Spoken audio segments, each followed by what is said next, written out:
Are you ready? మన ఒకటో point, భయము కలిగినప్పుడు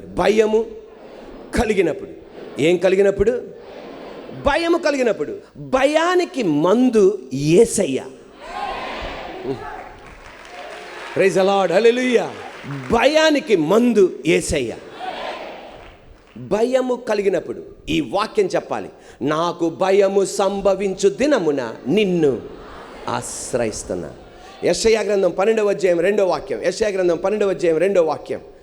ఇదిగో నా రక్షణకు కారణభూతుడగు దేవుడు, నేను భయపడక ఆయనను నమ్ముకొనుచున్నాను. యెహోవాయే నాకు బలము, ఆయనే నా కీర్తనాస్పాదము, ఆయన నాకు రక్షణాధారమయ్యను. నేను భయపడను, ఆయన నేను నమ్ముకొనుచున్నా. నేను భయపడను, నేను ఆయన ఏం చేస్తానా? నమ్ముకొనుచున్నా. దేవుడు ఒక్కొక్క వ్యక్తిని ఒక్కొక్క రకంగా నడిపిస్తాడు. అందరినీ ఒక్కొక్క రకంగా నడిపించాడు. వాళ్ళని నడిపించినట్లు మమ్మల్ని ఎందుకు నడిపించో అని అడిగే దమ్ము మనకు లేదు. ఒక్కొక్కళ్ళకి ఒక్కొక్క మొఖాన్ని ఇచ్చాడు దేవుడు. కొంతమందికి ఏమో గుండ్రంగా ఉండే మొఖం, కొంతమందికి ఏమో చపాతీలాగుండే మొఖం, కొంతమందికి ఏమో పూరీలాగుండే మొఖం, కొంతమందికి ఏమో దానిమ్మ పండులాగుండే మొఖం, కొంతమందికి ఏమో నేరేడుకాయలాగుండే మొఖం, కొంతమందికి ఏమో దోసకాయలాగుండే మొఖం, కొంతమందికి ఏమో సపోటాకాయలాగుండే మొఖం. సపోటాకాయ వాళ్ళు నేరేడుకాయలాగా ఉండాలా, నేరేడుకాయలాగా వాళ్ళు యాపిల్ కాయలాగా ఉండాలా అంటే కుదరదు. నేను ఆ రంగిచ్చాను, దాంతో తృప్తి పడరా నాయన అంటాడు ఆయన. ఒక్కొక్కరిని ఒక్కొక్క రకంగా నడిపిస్తాడు ఆయన. ఒక్కొక్క ఇంటిని ఒక్కొక్క రకంగా నడిపిస్తాడు. ఒక ఇల్లు మరొక ఇల్లులాగా ఉండదు. ఒక వ్యాపారం మరొక వ్యాపారంలాగా ఉండదు. ఒక చర్చి మరొక చర్చిలాగా ఉండదు. ఒక ఇల్లు మరొక ఇల్లులాగా ఉండదు. ఒక్కొక్క రకంగా దేవుడు నడిపిస్తాడు. ఇంట్లో పెద్ద కుమారుని ఒక రకంగా నడిపిస్తాడు, ఇంట్లో చిన్న కుమారుని ఒక రకంగా నడిపిస్తాడు, అక్కని ఒక రకంగా నడిపిస్తాడు, చెల్లిని ఒక రకంగా నడిపిస్తాడు. చిన్నోడు పెద్దోడిని చూసి, పెద్దోడు చిన్నోడిని చూసి, అక్క చెల్లిని చూసి, ఆ చెల్లి చూడు ఎలాగుందో, కనీసం 10 లక్షలను నాకు ఇవ్వచ్చు కదా, ఇవ్వదు. ఆమె మీద పడి ఎడుతావు ఎందుకు నువ్వు? ఆ చెల్లేమో అక్కను చూసి, చూడు ఎంత పెద్ద బిల్డింగ్ కట్టేసిందో, కనీసం 1,00,000 కూడా మా అమ్మాయి పెళ్ళికి ఇవ్వదు. ఆమె మీద పడి ఎడుతావు ఎందుకు నువ్వు? ఒక్కొక్కరిని ఒక్కొక్క టైపులో. అన్నయ్య వ్యాపారం దీవిచ్చేస్తాడు, తమ్ముడు వ్యాపారం దీవిచ్చేస్తాడు, చెల్లి మాత్రం అలా ఉండిపోతే కనీసం అన్నయ్య 10 లక్షలు ఇవ్వడం, చెల్లి 10 లక్షలు అని ఏడవక్కర్లా నువ్వు. ఒక్కొక్కరిని ఒక్కొక్క రకంగా నడిపిస్తాడు. అటువంటప్పుడు భయపడక్కర్లా, నువ్వు నాకు ఆశ్రయము దేవాని ముందుకు వెళ్ళాలంతే. Praise the lord, hallelujah.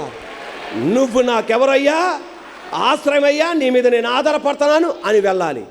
Bible గ్రంథంలో యేసు ప్రభు వారు ఏమన్నారంటే, లూకా సువార్త 4:18, ఇంటికి వెళ్ళాను. లూకా సువార్త 4:18, ప్రభు ఆత్మ నా మీద ఉన్నది, బీదలకు సువార్త ప్రకటించుటకై, నలిగిన వారిని విడిపించుటకు, గుడ్డి వారికి చూపును అనుగ్రహించుటకు, చూపు కలుగుటకు, కుంటి వారికి కాళ్ళు కలుగుటకు కాదు, కడుపు వాళ్ళకి కడుపు నొప్పి తగ్గించడానికి కాదు, వేరే రోగం తగ్గించడానికి కాదు, అంటే తగ్గించడానికి కాదు. ఆయన గుడ్డితనం గురించి స్పష్టంగా చెప్తున్నాడు.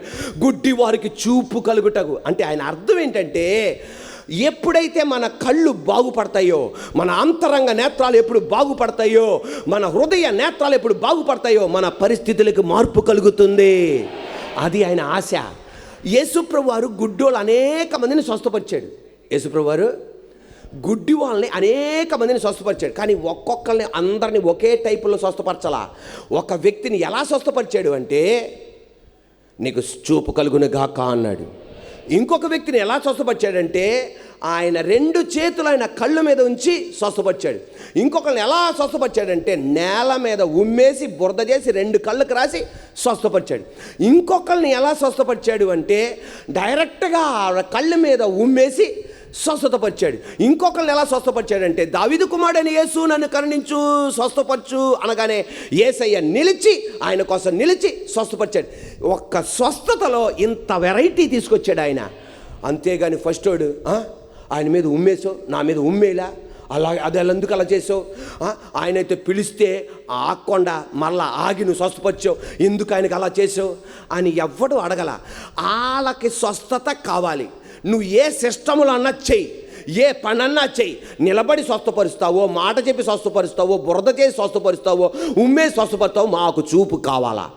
ఈరోజు నేను చెప్పనా, కొంతమందికి లేట్ అయింది, కొంతమందికి తొందరగా వస్తుంది, కొంతమందికి అసలు ప్రార్థన చేయకపోయినా ఇచ్చేస్తూ ఉంటాడు, కొంతమంది ఏం చేసినా ఏది దొరకదు.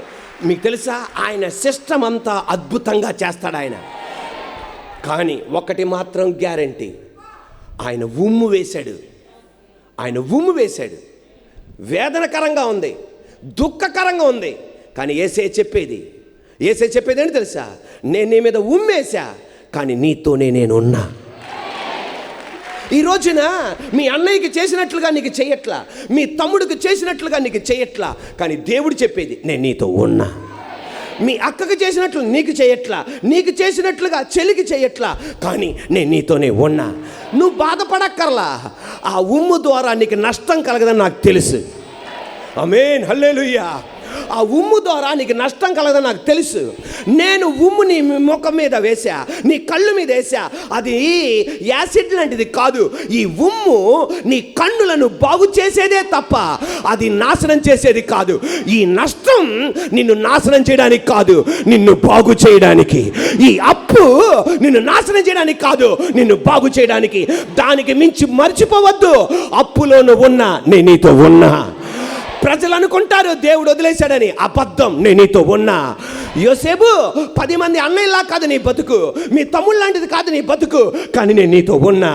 ప్రజలు అనుకుంటారు దేవుడు లేడని, కానీ నీతో దేవుడు ఉన్నాడని నువ్వు చెప్పక్కర్లా, నువ్వు డబ్బా కొట్టక్కర్లా. శత్రువులే చెప్పబోతున్నారు దేవుడు నీతో ఉన్నాడు అని. ఈరోజు నజరేయుడైన యేసయ్య నామములో మీ అక్కను నడిపించినట్లుగా నిన్ను నడిపించట్లా, మీ చెల్లిని నడిపించినట్లు నిన్ను నడిపించట్లా, వేరే వాళ్ళని నడిపించట్లా, వేరే సంఘాన్ని నడిపించడం మనం నడిపించట్లా. ఎందుకు తెలుసా? నేను నీతో ఉన్నా, నేను నిన్ను నడిపిస్తున్నా. ప్రైజ్ ది లార్డ్, హల్లెలూయా. యేసయ్య ఏం చేసినా పర్ఫెక్ట్, కానీ యేసయ్య ఇక్కడ ఉమ్మేసిన ఈయనకి జనాలు చెట్లులా కనబడుతున్నారు. అదేంటో అర్థం కావట్లేదు. యేసయ్య మాట పలికితే అద్భుతం జరిగిద్ది. ఇక్కడ ఉమ్మేసిన మనిషికి మనుషులు ఎలా కనబడుతున్నారు? చెట్టులా కనబడుతున్నారు.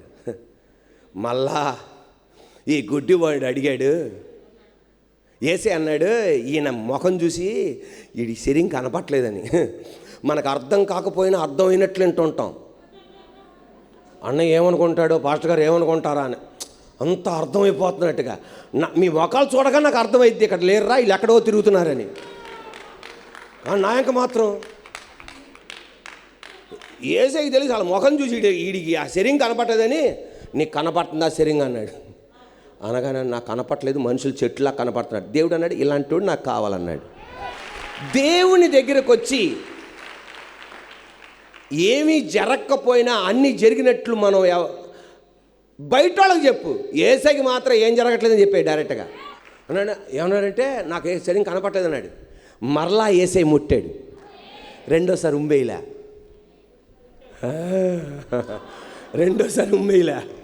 మళ్ళీ ముట్టాడు. దేవుడు అనేది, ఒక్కసారి అగ్ని శోధన గుండా వెళ్ళిన నిన్ను మరలా జనాలు కోరిన పడేడు ఆయన.